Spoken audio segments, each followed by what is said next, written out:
Alrighty folks, well welcome to today's video, which is all about the art and science of building confidence in our learners. If you are running workshops, this is something you really want to wrap your head around, because the more you can actually strategically, organically, authentically build confidence in your learners, the more they're actually going to want to be around your workshop, because they're going to see that being in your environment is a way to actually expand their skills. And the tricky thing is, excuse me, as soon as somebody loses confidence or their confidence meter drops even a notch, they're going to be less likely to show up enthusiastically, less likely to enjoy your session, and they may not even come back the next day, right? So we need to be really, really aware of learner confidence, participant confidence when they walk into our training room, right? So I'm going to give you some ways to really make sure that your confidence building is on point. So grab a pen, write this down. First one that you want to think about is scaffolding. Scaffolding. Keyword is scaffolding. Now, scaffolding is a bit of a teaching term. Basically, it's the art and science of making things a little bit harder, a little bit harder, a little bit harder, a little bit harder each time. Where trainers often go wrong is they screw this up.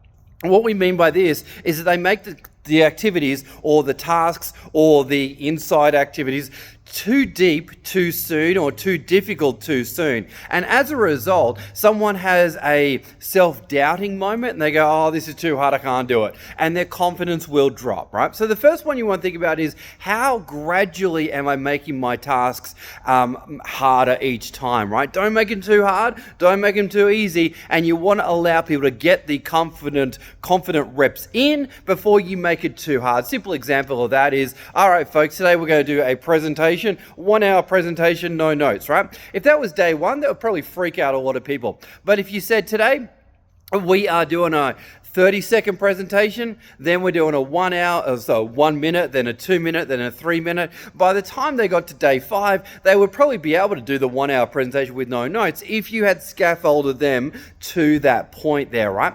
So next one, number 2 on how to build confidence is chunking. Chunking. Now, chunking is the art and science of grouping information together. So for example, you're going to teach the 4 key points, or the 3 key points, or the 3 pillars to doing X, Y, Z. Right? You really want to group things together and make it as memorable as possible. Because here's the secret, folks. If somebody feels like they can remember something, their confidence goes up, right? So anytime you package something really neat and tidy and sits nicely in the mind of the listener learner or the participant, their confidence is going to grow, because they can go, wow, I just remembered that, all right? So it's a moment of ticking the box.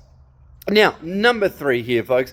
Number 3 is essentially really being very, very, very careful with our language, right? Because what you need to be aware of is that how we ask a question will actually dictate how someone feels. All right, crazy idea, right? But when you're aware of the potential emotional impact of the language that we use, you start to get a lot more proactive about using language that makes a difference, right? So here's some questions to avoid, right? Or some language to avoid. What you don't want to say is the word improve. So you do an activity and then you say to a learner, so how do you think you can improve? Well, the learner's like, I just did the best I could. That word improve implies that I've done something terrible, I've done something negative. Haven't I done anything good at all? So instead of using the word improve, let's use the word enhance. Enhance. So where do you believe you can enhance your performance even more? Now, next word that we want to avoid, or the next question we want to avoid, is how. So how do you feel about your performance there? Or how do you feel that you did in that activity? Anytime we ask that question, how, the brain, the listener, the learner, the participant is automatically going to default to a negative. If I ask you the question, how do you think you went? Well, you're probably going to reply with, yeah, I could have done this better, could have done that better, or what I did wasn't really great, right? So instead you want to be using questions that are really empowering, such as a question such as, what's getting easier for you in this activity the more we do it? What's getting easier for you? Where do you feel you really are happy with your performance? Or what are you really happy about with what you just did? Or what thing do you want to focus on and do even more of going forward, right? What's getting easier? What are you feeling more comfortable to do? What are you feeling more confident to do, right? So you want to have strategically moments where you're asking these questions and getting people to focus on the positive. What happens when they focus on the positive? Their confidence goes up, right?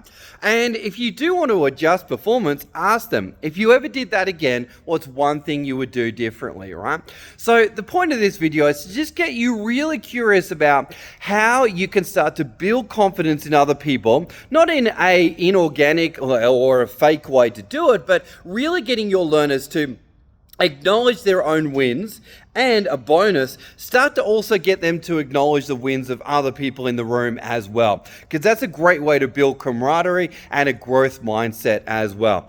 On that note, folks, if you got some value from the video, like, comment, share, let's get the message out there and really start to get attuned to the levels of confidence people bring into your session and how you can really uplift them and empower them, because the more you do that, the more they're going to integrate the skills and want to come back to your sessions over and over again. Thanks for watching, team. We'll see you on the next one. My name is Mark Miles, helping you become the best trainer, facilitator, coach, and mentor you truly can be. Thanks for watching, team. We'll see you on the next one. Bye for now.